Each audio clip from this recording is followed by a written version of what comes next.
This is Play-by-Playcast, Is that faster than a Greyhound? the podcast about play-by-play guys, for play-by-play guys, by, I'm told, a play-by-play guy. It's a bold strategy, Cotton. Let's see if it pays off for him. Now here's the host of Play-by-Playcast, Tom Bodett. Wait, the Motel 6 guy? We'll leave the light on for you. No, Joel Godet.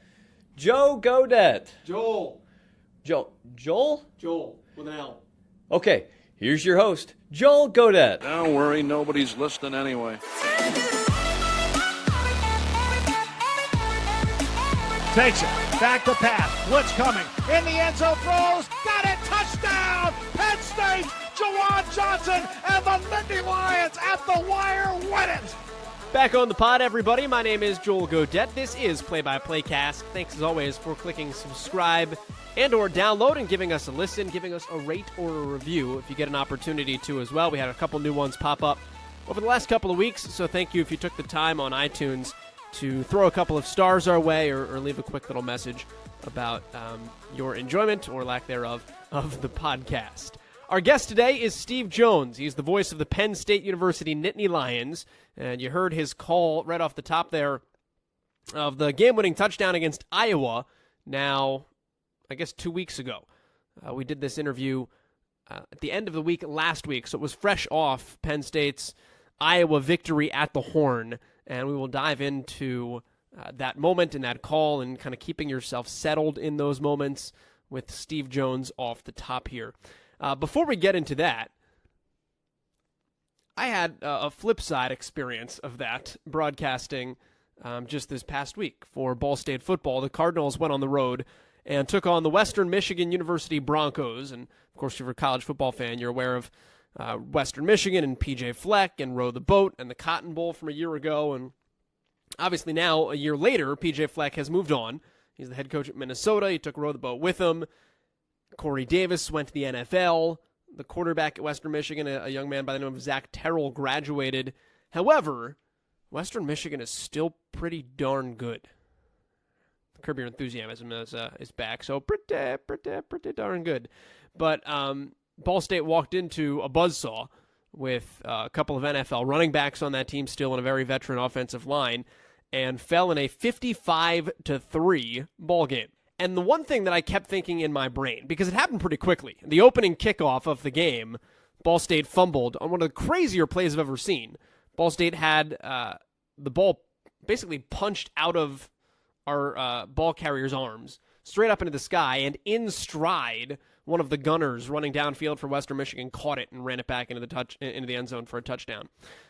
So literally 10 seconds in, it was 7-0, and then very quickly it was 14-0, and then 21-0, and then 28-0, and it avalanched fast. But I kept thinking in my mind, as I was getting upset internally, like, when is this going to end? Why can't something go right for my team, for our team? Because literally everything that possibly could have gone wrong went wrong. Cardinals tried an onside kick, and it got fair caught. I've never seen that before in my life. So literally everything you could have thought of went wrong. And every time I had this twinge of disappointment in my voice or in my mind, the thought I kept having, and I've never really had this happen before.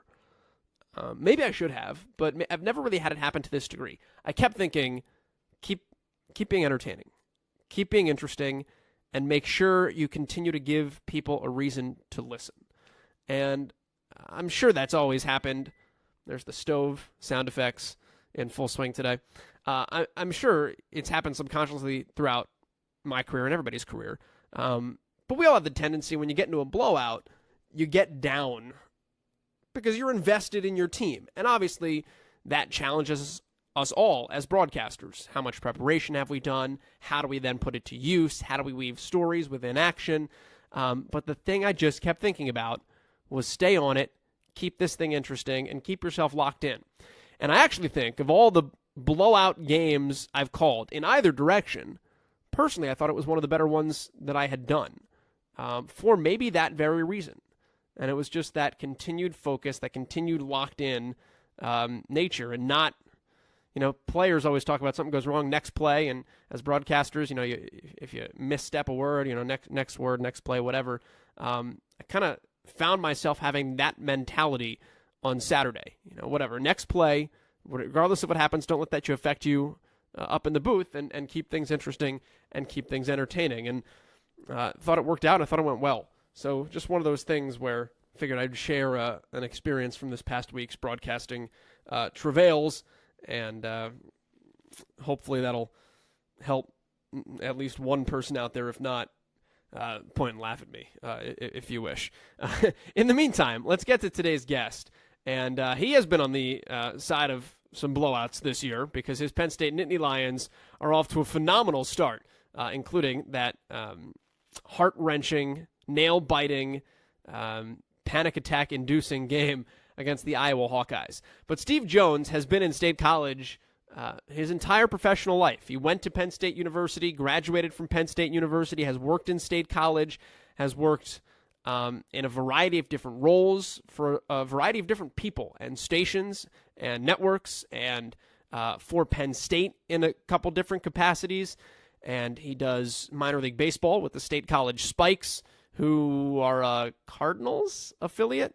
They used to be a Pittsburgh Pirates affiliate when I was in the Pirates organization. He was just named New York Penn League Broadcaster of the Year this year, by the way, Steve Jones. But he does so many different things, and he hosts a talk show too. But for the better part of almost 2 decades now, he has been the complete voice of Penn State athletics between men's basketball and football.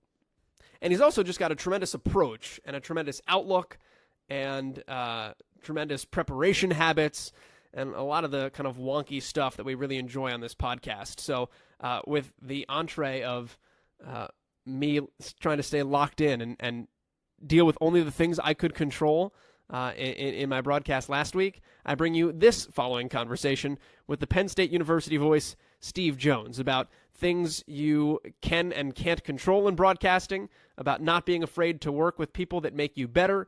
We'll dive into what it's like calling big moments with the Nittany Lions, what it's like broadcasting at Beaver Stadium with 100,000 people bouncing around. We'll talk about Joe Paterno. We'll talk about being the face and voice of the Nittany Lions during everything that happened in State College. And then we do talk about Joe Paterno from a professional standpoint, too, and what it was like working with him, everything that has come out around and since aside. I always like to talk to people that have worked with legendary coaches about what it's like to work with them as broadcasters and professionally. So we'll dive into all of that and much more with Steve Jones on this week's episode of Play-by-Playcast. Takes it. Back to pass. Blitz coming. In the end zone. Throws. Got it. Touchdown. Penn State. Juwan Johnson and the Nittany Lions at the wire win it. Well, you want to set it up right. So I wanted to, it was a 4th down play. So, you want to tell everybody right off the top, hey, look, this is it. It's win it or lose it right here. But then you also want to keep the basics in play as to what you're doing. You still want to paint a picture. So, I described where the receivers were, how tight the formation was, where Barkley was. Then McSorley walked up to the line of scrimmage, and I mentioned he walked up to the line of scrimmage. He was changing the protection up front. And, then I mentioned he dropped back. So you're trying to at least continue to do play-by-play throughout all of it. And then, when the ball snapped, you're calling it like any other play, except you know that this is the ball game. And you want to do it in such a way where you're conveying excitement, but you're also conveying exactly what happened. And, that way somebody who's driving in the car can't see what's going on, can picture in their own mind what happened and also the drama of the moment. So you try to do all of that. And, there's no script for it. Anybody who thinks that they can script endings and so forth and come up with the perfect thing to say is they're kidding themselves, because this is very much, with all the preparation, an ad-lib business. So you have to ad-lib. So if it happens to be a great call and a great moment, fabulous. If you happen to botch it up at the great moment in your ad-lib moment, they're still all happy that he caught the ball and won, so it doesn't matter. How what's your mindset like? I mean, what's your heartbeat like? How do you remain calm in the moment to treat it like any other moment? Well, Well, I've done it so many times now. That's what really happens. I think experience makes a big difference in this business, where you've had game-winning moments before, whether it be a triple overtime Orange Bowl against Florida State, whether it happens to be the final kick of the Rose Bowl, whether it happens to be Saquon Barkley scoring in overtime against Minnesota, Bill Belton scoring in the fourth overtime to win the game against Michigan. You know, you've had a lot of game winners along the way if you've had a long career.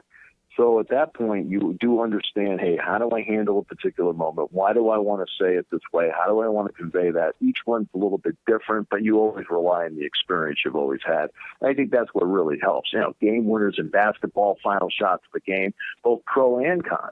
I mean, it's not like I've done games where Penn State's won all of them. There have been games where Penn State's lost. I mean, they lost in the last play of the game in 2005 to Michigan when Chad Henne hit Mario Manningham for a touchdown. Well, you have to be able to do it professionally and take care of business regardless of the moment.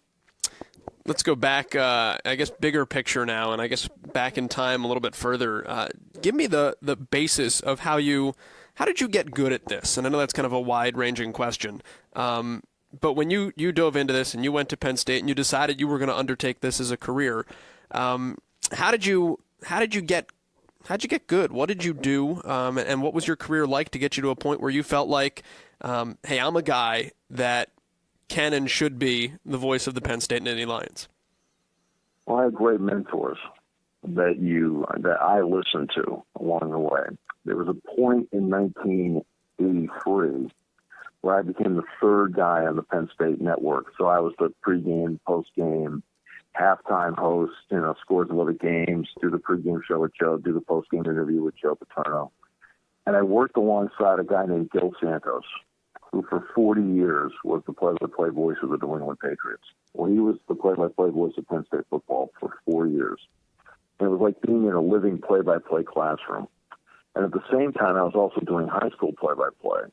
And Gil would say to me, hey, I want to listen to your tapes. I mean, I was listening to little games as I was driving to the hotel. I said, I want to listen to your tapes. And he'd point out, I really like that. I really like that. And maybe you can tweak that. Or you can tweak that. No, I really like that. So you do things to build your confidence. So for me, he was a major influence on what I was able to do as a play-by-play announcer, because I felt like I was learning at the feet of the best by A, listening to him every game for 4 years, and then B, him taking my high school tapes and saying, check mark that, tweak that, check mark that. And I think that made a big difference as to what I was able to do. And the other part is you have to get out there and just do games. I don't care whether you're doing high school games or college games. As long as you're doing games, the game then really slows down for you. Because when you first get into this, the game probably feels to most people now like it's going 1,000 miles an hour. Then after you've done a lot of games, football, basketball, whatever it happens to be, the game slows down just like it does for a player. And I think that makes a big difference. I could ask this for any variety of number of sports, but since we're at football, we'll start there. What makes good football on the radio? Yeah, a couple things. You have to have a great analyst, and I've got a great analyst. My parents always told me early in life, never be afraid to work with somebody that makes you better, ever. And regardless, pro or con, what people think of the work I've done over the years, I can assure you it's not just the season and not just the game, but every single play Jack Cam makes me better, and he makes the broadcast better because he's able to see things. Good radio play-by-play to me paints pictures. What yard line? Are they on the near hash or the far hash? What's the down and distance? Where are the receivers? Where's the running back? How many down linemen are there defensively? You can get all that in, and you can do it probably in less than 20 words, believe it or not. And then describing the play. Where's the ball? Okay? You're always trying to tell everybody, where is the ball? Where's the ball caught? Here's near side, far side. What yard line? Is it a first down? Is it 3rd and 1? So I think that's what makes good play-by-play is the ability to paint a picture where you know at all times where the ball is, and then having an analyst that tells you exactly why it happened or why it didn't happen. Let's talk about that a little bit. What makes an analyst great, and what makes you better by working with people that you've worked with that you feel like do their job really well? Well, okay. To me, I'll tell you exactly what I think makes an analyst great. When the game is over, did you learn more about the game? So when the game is over, as a listener, or a viewer on TV, did you learn more about the game because of the analyst? Jack Ham does that every single time. How does an analyst make a play-by-play person better? One of the keys to doing this job is not just the speaking part, but it's the listening part. You have to be a really good listener.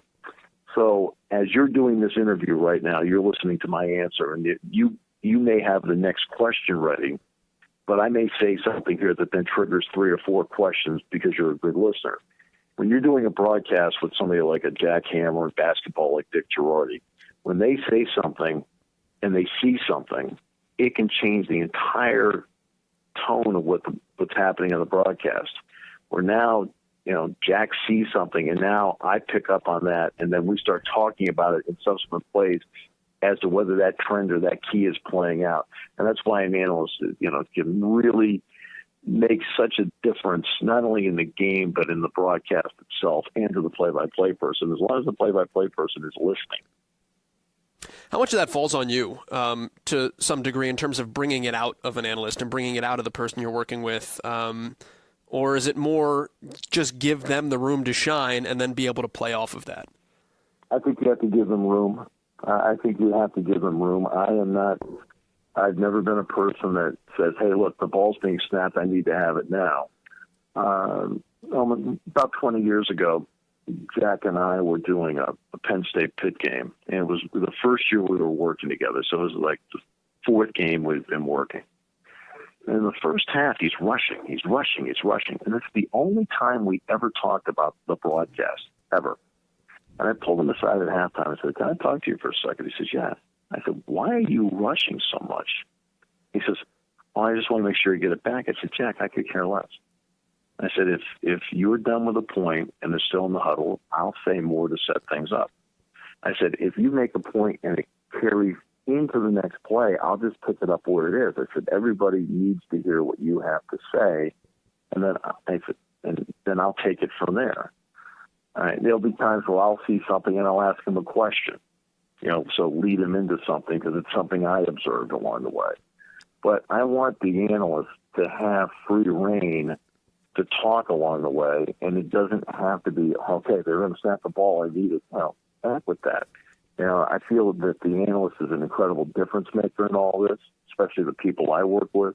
So I want to allow them to have all the room in the world to work with. And the 2 guys I work with are so smart; they really know how to get in and out for the most part. Every once in a while, a point will go into a play. So what? You just pick it up from there and go.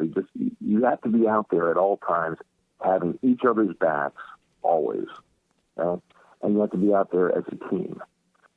So it's, while there's a team in the field, there's a team in the booth, and you want to make sure the team in the booth is always functioning in such a way where, hey, all egos are checked in here at the door. Jack has no ego anyway, and you just go from there. I want to ask you about the quote that your parents gave you, the never be afraid to work with somebody who makes you better. What is the difference in terms of never being afraid to work with somebody who makes you better versus having the fear of working with somebody who makes you better, and where that can hinder you? Well, it can hinder you because if you want to always be, quote, if you want to go in there and be seen as, quote, the big dog all the time, right? You want to look as like you're the smartest person in the room, you're the best announcer in the room, you're the best whatever. Right? Well, where's that going to get you? Yeah. By working with inferior people. And what does that do? It makes you look bigger? No, you want to work with top flight people that make you better, and hopefully you're good enough in what you're doing where you also make them better, because you're trying to put out the best broadcast possible. So I think you have to just sit there. Number one, I consider myself so lucky that I get to do the job. So lucky. I'm so lucky I get to work with the people I work with, the team I get to work with, everything like that. And it's something I realize every single game that I do. And because of that, there's no need to sit there and go, I got to be the smartest guy in the room. Well, number one, you and I both know that's not true. Okay. So you might as well take advantage of the smartest guy in the room and use him. How much you mentioned too that, and I think you had said when it came to talking quickly before the snap that was one of the first times or one of the only times you ever really talk about the broadcast.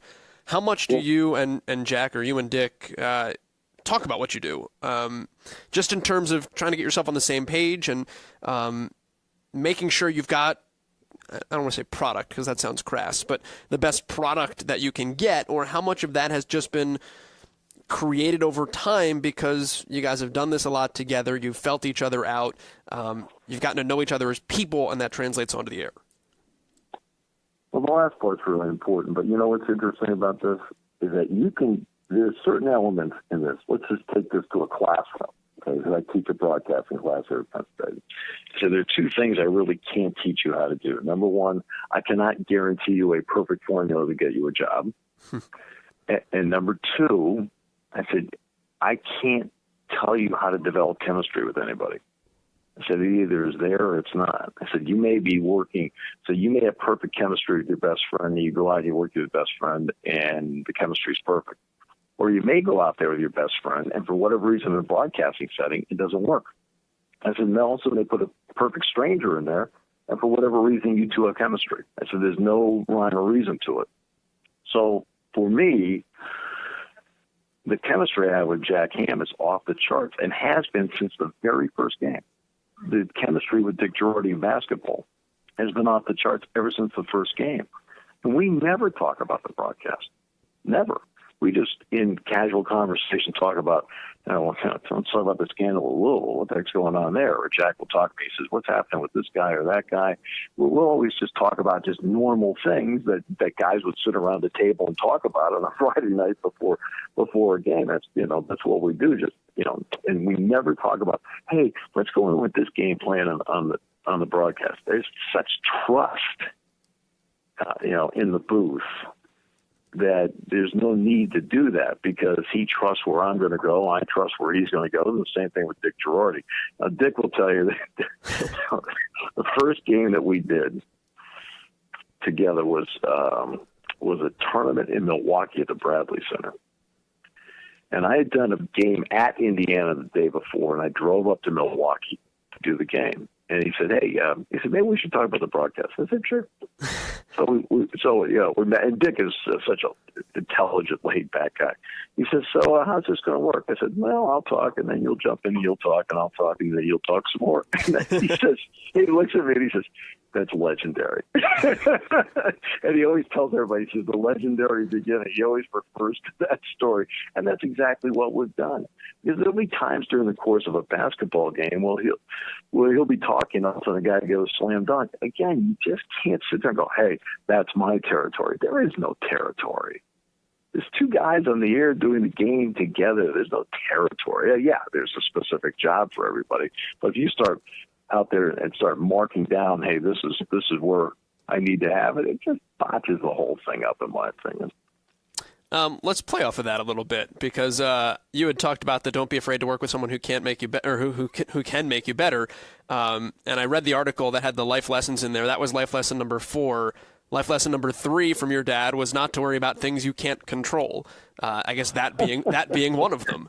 How long did it take you as a broadcaster in particular, because there's a lot of things that are out of your hand, to just be able to kind of hone in and focus on the things that are you and that you have control over? Yeah, he had his own business. And so there are a lot of times where he'd look around and say, I can't control that. And I think what it does is that don't worry about things you can't control, keeps you on an even keel.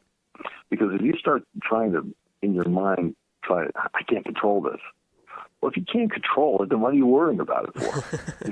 go to the next thing. I mean, work on things you can control. So what can I control?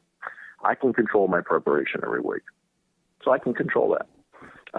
Getting information, putting together charts, things like that, making sure I'm as well prepared as possible. And you and I both know that of all the stuff you put on your chart or I put on my chart, we probably use 1 to 2% of it every week. Mm-hmm. But the 1 to 2% changes every week. So you don't know which 1% to 2% it is. So, I mean, I can control that. I can control going to practice. I can control the questions I ask to James Franklin in a pregame show.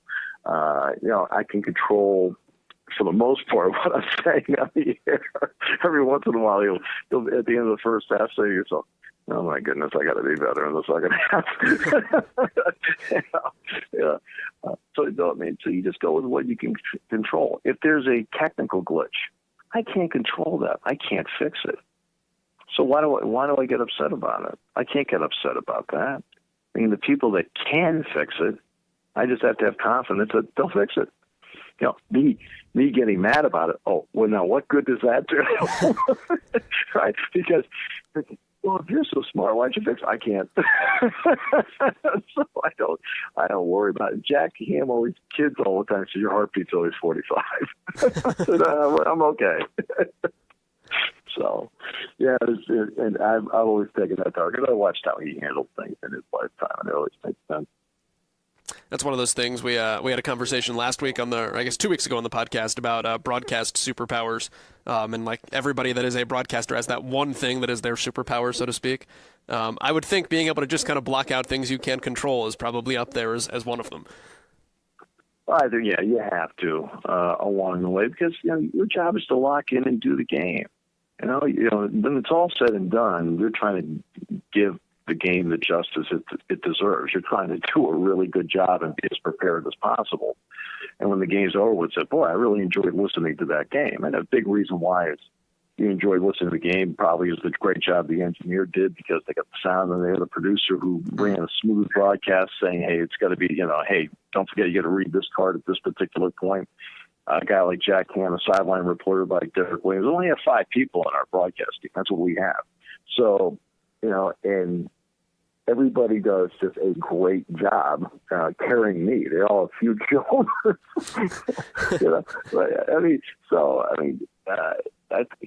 There's trust in what everybody does. So if something happens that's a glitch or whatever, I completely trust they'll be able to fix it. And me looking over going, what is going on here?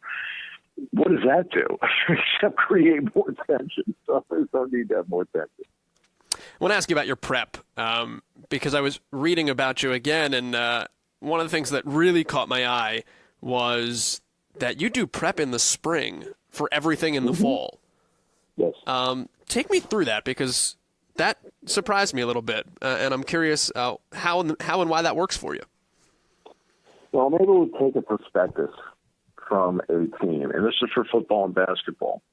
So at a time of the year that is the slowest time of the year for me, basketball season's over, spring football's over, and we have a short season baseball team here in State College. It's the St. Louis Cardinals affiliate. I do their games during the course of summer, but they don't start until Father's Day weekend. Sure.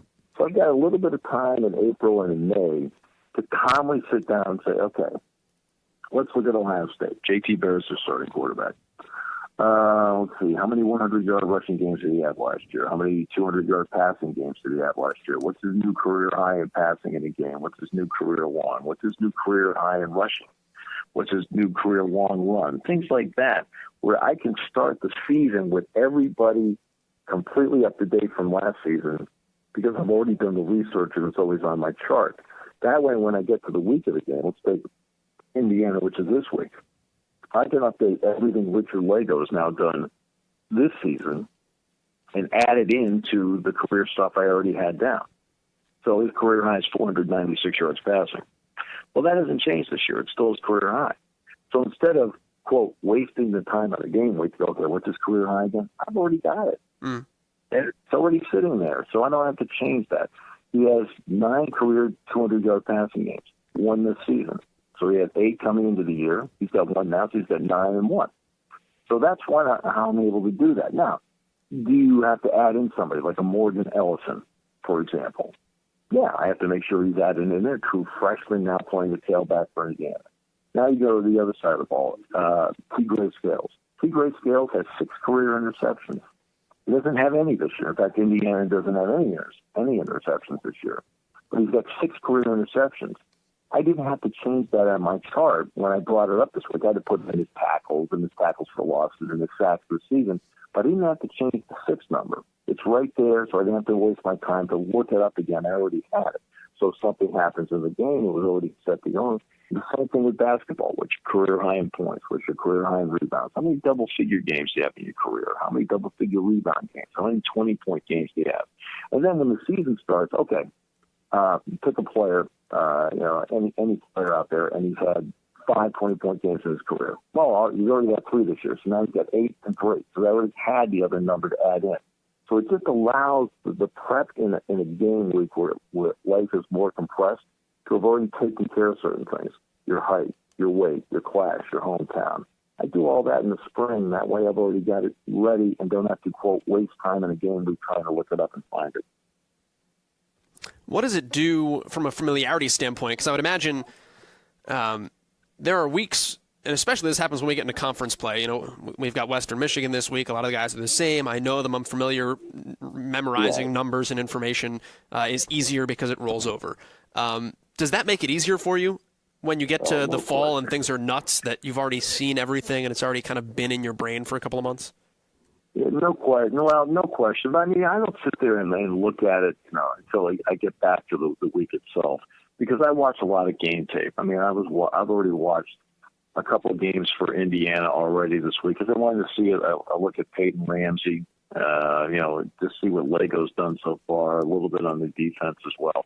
So I watch a lot of game tape. I'm at James Franklin, who, like Joe Paterno and Bill O'Brien, let me go to every practice, which makes an incredible difference. Patrick Chambers in basketball, same thing. Go to any practice I want, whenever I want. And that makes a big difference. But the idea, I'm not going to say anything, but it's great background to make sure I am absolutely ready for the game. So I'm literally given every tool possible where if I foul up, it really is my fault. I mean, there's just no getting around it. I botched that up. Whose fault that? Let's just take a quick look in the mirror. And so I'm given every advantage that way. So by watching the tape, it kind of refreshes me as to, okay, now let's see. Peyton Ramsey's number 3. Ellison's now 26. Nick Hobbs is number 1.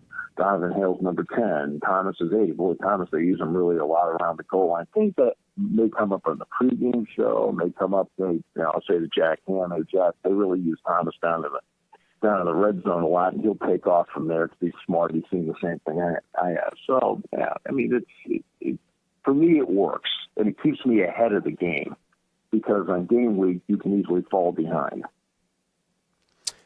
Tell me about your process of getting to where you've been to. And again, this is a bigger picture question, but you're one of those guys you've been in State College virtually your whole life, and paid your dues in a lot of different ways. And one of the things that's I think a lot of fun about doing this podcast is hearing the different ways that people kind of attacked and approached how they got to where they got. When you graduated from college, what was your kind of, I don't know, if you had laid out a plan then, where did you want it to get you, and how did you think it would get you there? And how is that compared with being able to put together of the variety of different things that you've done to kind of build up this portfolio of kind of being, Mr. State College, so to speak? Well, let's see. Well, what I wanted to do is exactly what I'm doing now. I really did want to be the voice of Penn State football and basketball. Now, that's so much easier said than done, but you have to catch so many breaks along the way. I mean, every I start out, and my first year I'm doing high school football and Lady Lion basketball right after I graduated from Penn State. Well, then Penn State has a football game at Pitt on Thanksgiving weekend in 1981. Well, because I was already doing women's basketball, they said, hey, can you fill in and do the radio network basketball broadcast? Because we can't get Fran Fisher and John Grant back. They're doing the football game. The basketball game's right after that. Oh, okay. So I catch a break, and I get on the Penn State network in 1981 doing play-by-play. And then I had to fill in for a Nebraska game. Well, the next year, Fran Fisher decides to retire. And so, hey, you already filled in a couple of games. Door opens up. Like, wow. So then in 1983, Bill Santos takes over as the play-by-play voice of Penn State football. John Grant, whom I've worked with and have, was a great help to me in my career, is the analyst. And they said, you know what, we really need a third guy. And John steps up. He says, well, Steve Jones does basketball. And all of a sudden the door opens there. And so, and all the other sports you do along the way. Look, there are a lot of ways that you have to be creative to pay bills. I mean, let's be honest about it. So you have to really kind of cobble together maybe a TV job here and a radio job there and so forth, because here's the electric bill, here's the phone bill, here's the mortgage, here's, I mean, the kids are going to go to college, I got to pay for that too. Oh, geez. Okay. So you go from there. And then, people retired. Like Fran retired. And because Fran Fisher retired, it wasn't as if, well, he's out. No, he on his own retired, which then allowed a nice, smooth, natural transition. And look, I got a huge break doing Penn State basketball early in my career. I got a huge break getting on the football network early in my career. I got a huge break getting the play-by-play job. I got a huge break getting Jack Ham as my analyst. I got a huge break getting Dick Girardi as my analyst. I mean, all these things are just, along the way, things I didn't have any control over.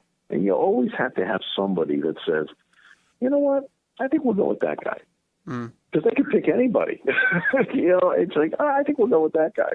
Well, for whatever reason, somebody said, we'll go with him. And, now it's up to you, once you get the opportunity, to do everything you can to take advantage of the opportunity. Did you ever think to yourself along the way, if your goal is to be the voice of Penn State, I'm doing this the right way, or maybe I should try this, or kind of trust the process type deal. What's it like in your head when, you said you have those days where you're trying to hobble enough together to pay those bills and saying, is what I'm doing the right path? I guess the battle of self-doubt and questioning. You absolutely have those questions going through during that quote, waiting period.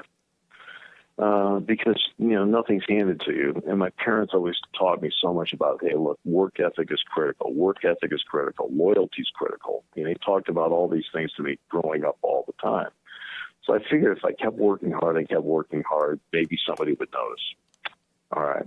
But that doesn't mean along the way we sit back and say, am I going to get there?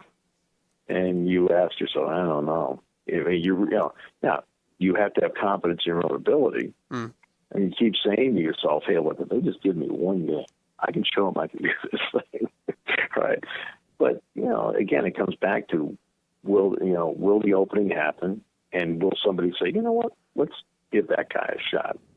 And that's the part you have no control over. The part you can have control over is how hard you work, how professional you are, and whether you've done enough to impress somebody that, that person could do a competent job. And, but the waiting time to get there, there's so many times I would sit back and go, I don't know. we'll see about this. I mean, it's because it wasn't like I didn't have some other offers along the way, but I thought if I left, I wouldn't get a chance at this. So, yeah, my own way, I really rolled the dice. Is it almost better that it pays off that way too now? Because when you look at what you've been able to do and kind of what you do now, you've got the job you wanted. You get to do baseball. You get to do a talk show. You get to teach. You've kind of gotten this nice, I don't want to use the word portfolio again, but you've put yourself in a spot where you get to do a little bit of a lot of things and get your hands in a lot of different pots. I've been really lucky. I've been really lucky. I mean, or fortunate. Let's go with the word fortunate. I guess Vin Scully always used the word fortunate. So he's exponentially better than I am and smarter, so I'll go with his word. And I have been extremely fortunate. And there isn't a day that goes by. I'll be honest with you. There isn't a day that goes by that I don't remind myself how fortunate I am. I think that when you talk about the football, baseball, basketball component, which are the three primaries I do, I was talking with Eli Gold of Alabama back in February, because Eli does a lot. He does football, basketball, and he does baseball, softball on SEC Network. And at one point, Eli actually he's a huge hockey guy. Yeah. He's a huge hockey guy. Right? Now, he doesn't do hockey anymore. He did hockey when Birmingham was in the WHA. But But I said, I don't know about you. I said, but do you feel like doing different sports over the course, it keeps you fresh? And he goes, absolutely. He says, it keeps me fresh all the time, where you just go one and then, you change gears and go to another. It keeps you, thinking and changing gears and helps keep you fresh. And look, you got to be lucky to do this, fortunate to do this. I mean, you really, there's 65 Power 5 jobs. You have one of them. There's 7 billion people in the world. I mean, how fortunate do you have to be? I mean, look, there's 130, jobs in college football. You've got one of them. You've got one of them. Yeah. Okay, so I mean, you're fortunate to be doing what you're doing, and you're doing great work. And you've got a big game with Western Michigan, because Western Michigan was in the doggone Cotton Bowl last year, and Western Michigan took USC to the wire this year. Yeah, right. You're one of those 130 guys. You right there are one of the 130 guys doing this in a country of 300 million. I mean, 300 million. You're one of 130 guys. Right? You look what I'm saying. This isn't so bad. I mean, the line of people that want to trade places with you extends from State College to Los Angeles. If people want to change, believe me, people want to change. They would love to change jobs with you. You may not be doing Penn State, but you're doing big time college football. People want to change places with you, so the line's going to be from where you are all the way out to Seattle. What's it like being in the fortunate spot you're in too every day? And I mean that from the standpoint of, when you walk into Beaver Stadium and there's 100,000 plus people jumping around for a game, what's that environment like? What does it sound like to you through a headset? And do you ever kind of pinch yourself and think about where you're at? Every game regardless. I can see a little bit of Mount Nittany out of the broadcast booth. In between the south stands and the east stands, there's an opening. And every single game at some point, I'll look out through that opening. I'll think, man, you are so lucky to be here. Every game. Because you can never take this for granted, ever. It's interesting when you have a headset on. It blocks out enough noise where, it's loud, the environment's crazy. I think it's just the big game part of it. Big game with Indiana. Then you get a big game with Northwestern. Then you got Michigan coming in, big game. Then you go to Ohio State, big game. And it's just the fact that you have an opportunity to do so many big games along the way. And I think there's a greater appreciation here for everything, because Penn State's had to come back from the problems after riding high for so many years, where the frustration was, they had a lousy year. They were 10-2. Okay. Lousy year for some people is 4-8. Okay. 10-2 isn't so lousy. But Penn State's had to come back from that. I think last year when Penn State beat, for example, Ohio State, you could feel just the pure joy and jubilation in the stadium, because after everything, people could let loose and be happy. And I think that's what we're seeing. And being in that stadium, in that environment, you can feel that along the way. But like you talked at the very beginning of the interview about the last play with Iowa, you have to do everything. I always call it controlled excitement.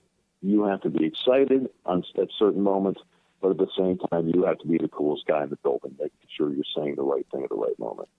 Can you take me through those tough years and being the voice of Penn State and you personally having to deal with that and know that the teams are going to struggle on the field, but also certainly then being able to deal with what's going on off the field and also be the person that a lot of people turn to still through all of that, because they're all hearing your voice and almost kind of the, I don't want to say burden, but responsibility that comes along with that. Well, it's very hard. There's no question. It's very hard here. And look, I knew Joe Paterno for 32 years, so I know the quality of the man. But what happened did happen. And then all of a sudden the sanctions came down. So now you have to be realistic about what you're watching out there. When they're telling you have to cut back the 65 scholarships, you could see the depth just in practice change dramatically. And that's where being at practice every day makes a big difference, because you can tell everybody the story of what's going on. and you can be realistic with them about what's going on. You've got 65 guys. Then James Franklin had 65 his first year in 2014. They played the Penn State Bowl with only 41 scholarship players available. That was it. And they won the thing. Right? Then they got back to 75. You could see the depth grow. And then they got back to 85, and you could see the depth really grow along the way. And so you're able to chronicle the story, and at least you have the ability, because of access and also because of experience, to at least accurately tell everybody why or why not something was happening. And that's the approach I figured I'd take with it. Is just be straight with people and say, look, here's where they're good, here's where they're lacking. Nobody can go through this and do what they're doing. And to be honest with you, Penn State, to me, is one of only maybe 8 to 10 programs that could have survived what they survived and get back so quickly. What was it like working with Joe Paterno as well? And I just mean that from the standpoint of, Sure. I mean, here's a guy that knew football the way he knew it and had the experience the way he had it. And one of my favorite questions to ask guys that have jobs that have worked with just these, Mount Rushmore-esque coaches is how this goes back to what we talked about at the beginning, working with people that make you better. How and where did working with him for the years you did make you better as a broadcaster? Well, number one, listening to him. What he said so often was such common sense. You either get better or you get worse, you never stay the same. So the goal is to always get better. Well, that doesn't just apply to a football field. It applies to broadcasting. It applies to life. And he talked about he always had all these little sayings, take care of the little things, the big things will take care of themselves. Again, same thing. It applies not just to a game, but to life. And also, I would observe how he'd handle a practice. How do you handle a practice after a loss? How do you handle a practice after a win? How do you handle an injury? How clever do you have to be at certain moments? He also had an instinct that was great. You know what? I think we ought to run this play now. I mean, there's one season, for example, because you eventually turn things over to coordinators in the course of your career, like, Joe did. Every coach does that. There was one year where Joe called 6 plays all season, 5 of them went for touchdowns. Yeah, and it's one of those because of the instinct he had for the game. But he was such a great guy for me to deal with all the time. 32 years, the two of us never had one crossword, ever. Not one crossword in 32 years. And I had to deal with him a lot. And part of it is that I really trusted him. And I think from his point, I think, he trusted me. And loyalty was a very important part to Joe. And I was always, as I mentioned earlier, my parents were big on loyalty. Well, he was an easy person to be loyal to, and he was loyal to me. And that, I think, made a big difference along the way. He also knew that when I interviewed him, and this is a standard practice I've had with every coach, whether it's James Franklin, Bill O'Brien, Tom Bradley, Joe Paterno, the 5 basketball coaches, including Patrick Chambers now. When I interview them, they understand that I'm asking them questions. I'm not questioning them. They know, I understand that they know more about their sport and what they do than I do. If they, and then they'd come back, and if they wanted to know something about what I do broadcasting wise, they'd be asking questions. So I ask questions. I don't question them. And I think that always made a big difference in the relationship. And it's just, I also knew if there's something I ever needed along the way, I could go to Joe and talk to him about it, and he'd give me great advice as to where it was going to go. And was always had his door open for that. And if there was something he needed from me, he knew he could call me, and I'd take care of it. And that's just the way I think that's what you want to have when you're working with somebody. And after a while, even though you do know that, like, that's Bobby Bowden, that's Joe Paterno, that's Bear Bryant, right? It does get to a point where, hey, Joe, how you doing? It really does. No, I mean, hey, Steve, how you doing? Hey, Joe, how you doing? I mean, it gets to that point where that goes away. Even though you're always aware of it, But after 32 years, things like that, it goes away. Believe me.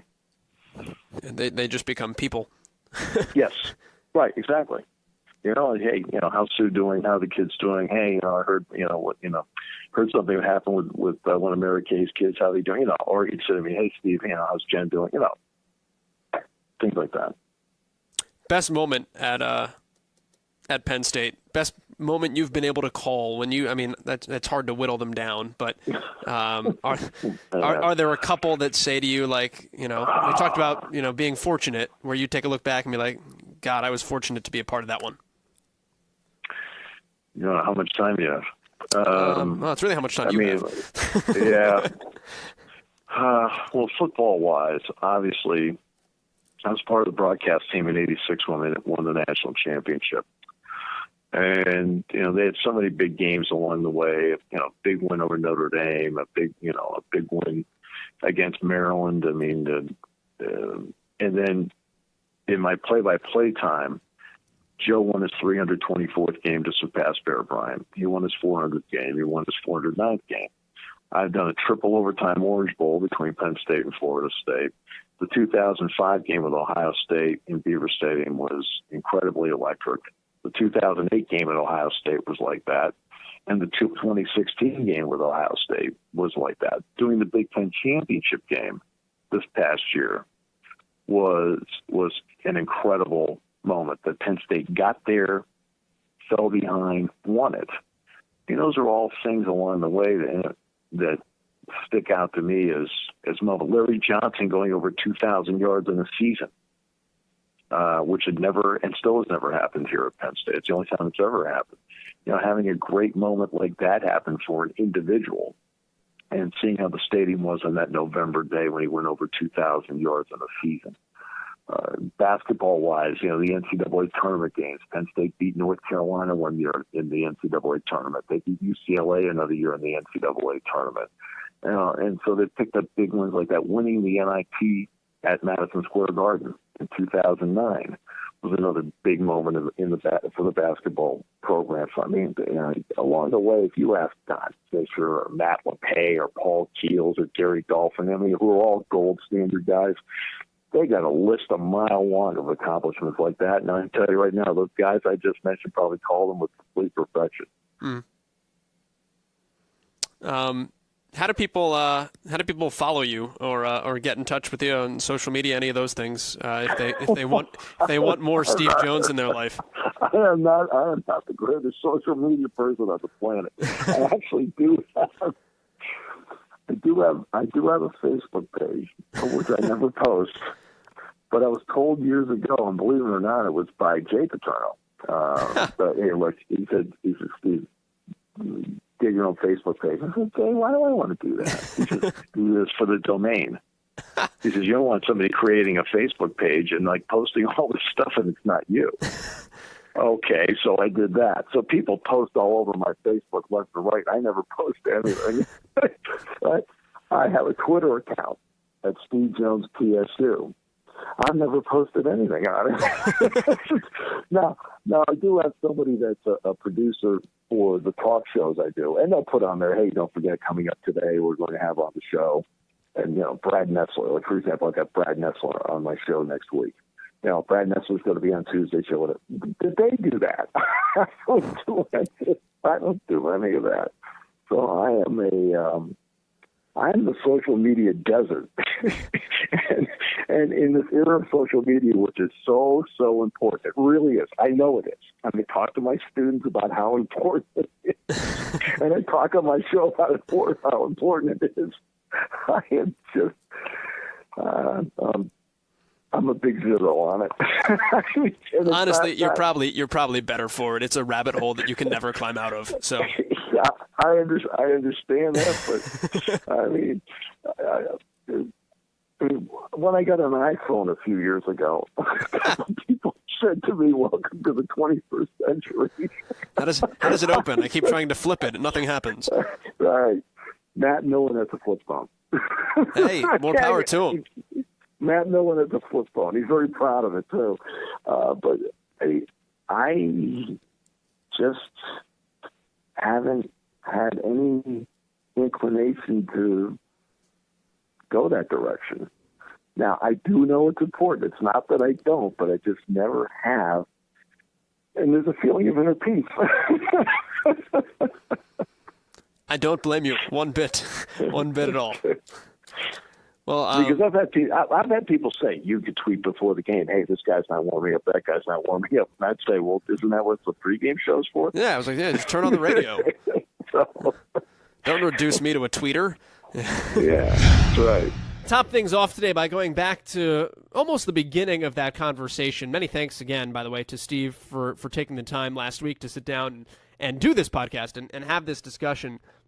But I'll go back to the beginning of the interview, and I'll go back to the very beginning of the podcast today as well and talk about the fact that, listen, life, first and foremost, is so much easier. But this business and what we do, both in the booth and out of the booth, becomes a heck of a lot easier when you worry about controlling the things you can control. And if there's one thing you take away from this podcast, be it the business side of broadcasting or the physical in-game side of broadcasting, I guess let it be the fact that you can become so much better by just controlling the things you can control. If your team's down 50-3, you can't control that. Control what you can control and put forward the best Ball State Western Michigan football game you can, like we tried to do last week. Or whatever it is in your life, control what you can control. And the other one that I really loved, and this is just these two principles we talked about, is don't be afraid to work with people who make you better. And I think we all, in some way, shape, or form, at some point in our careers, have had that, where you work with somebody, and like Steve said, you have that shy away, always push yourself. And if somebody's going to push you, let them push you. Don't ever shy away from people that are great and people that do good work and people that then force you to rise to that occasion and force you to make yourself better. And then conversely, try to return that favor and always try to make those you're working with better around you. I think if you put those two things to work, I think if we all put those two things to work, we can all see some pretty tremendous results when it comes to sports broadcasting. In the meantime, that puts a wrap on this edition of Play-by-Playcast. We will take a time out for 7 days. Come back your way next Friday morning right here on iTunes and or Stitcher. Again, you can rate the podcast, leave a review, follow us on Twitter as well, at PXPcast, or myself at JoelGodett, at Joel Godett. We'd love to hear from you until next week. By the way, if you haven't heard our episode with Kevin Brown from last week, please do go take a listen to it because it is an hour of hilarity. We talk about lawn gnome interviews and Hamilton and running 40-yard dashes in suits on television. So lots of good stuff last week with Kevin Brown, Mick Gillespie before him, and the entire back catalog all the way back to episode 1, Carter Blackburn, is available to you. So do go check those out if you get an opportunity and you are new to the pod. Until next Friday, we say so long. It's Play-by-Playcast, and we're out.